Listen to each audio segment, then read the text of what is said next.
Pour moi, frère, ce n'est pas comme à des hommes spirituels que j'ai pu vous parler, mais comme à des hommes charnels, comme à des enfants en Christ.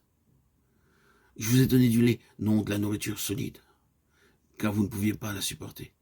Et vous ne le pouvez pas même à présent, parce que vous êtes encore charnel. 1 Corinthiens 3, 1, 2. Le chrétien charnel ne grandit pas, il reste enfant en Christ. Les chrétiens de l'église de Corinthe auraient dû être des adultes, capables de prendre une nourriture solide. Mais ils étaient restés des enfants débiles, qui ne supportaient que du lait. Ils n'avaient ni la stature, ni la force qui convenait à leur âge. Avec quel bonheur des parents accueillent un nouveau-né. Mais si l'enfant ne se développe pas normalement, si son cerveau ou son corps restent ceux d'un bébé, quelle douleur inexprimable pour eux. Quelle joie dans le ciel lorsque la famille de Dieu est augmentée par la naissance d'une âme humaine. Mais comme le Père Céleste doit souffrir de ce que tant de ses enfants restent à l'état de nouveau-né. Chers amis, frères et sœurs en Christ, bien-aimés auditeurs, auditrices, êtes-vous encore en enfance spirituelle ou êtes-vous devenu adulte? Pour répondre à cette question, il faut savoir d'abord ce qui caractérise un bébé. Un bébé dépend entièrement d'autrui et s'attend à être le centre de son petit monde. Il absorbe le temps et les soins de ceux qui l'entourent. Si tout va bien, il est content. Il sourit. Mais si on refuse d'accéder au moindre de ses désirs, il est au fait de protester.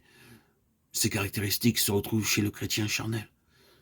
Dans Hébreux 5, 12, 14, Dieu nous montre que le chrétien charnel vit aux dépens de ses frères.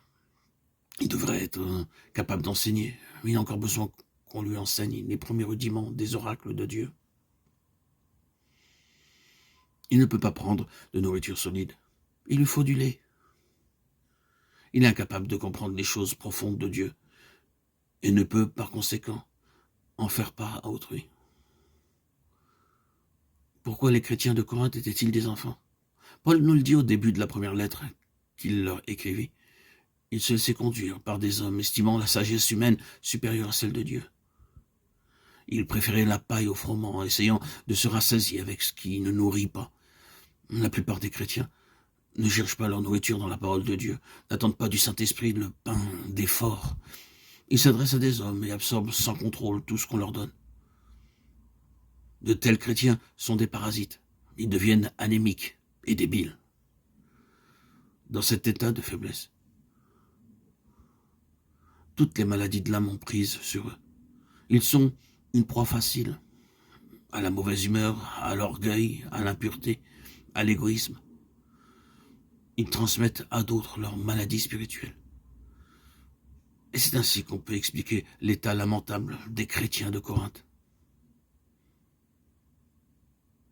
Êtes-vous un enfant qui dépend de ses frères ou un chrétien adulte que Dieu peut employer à son service?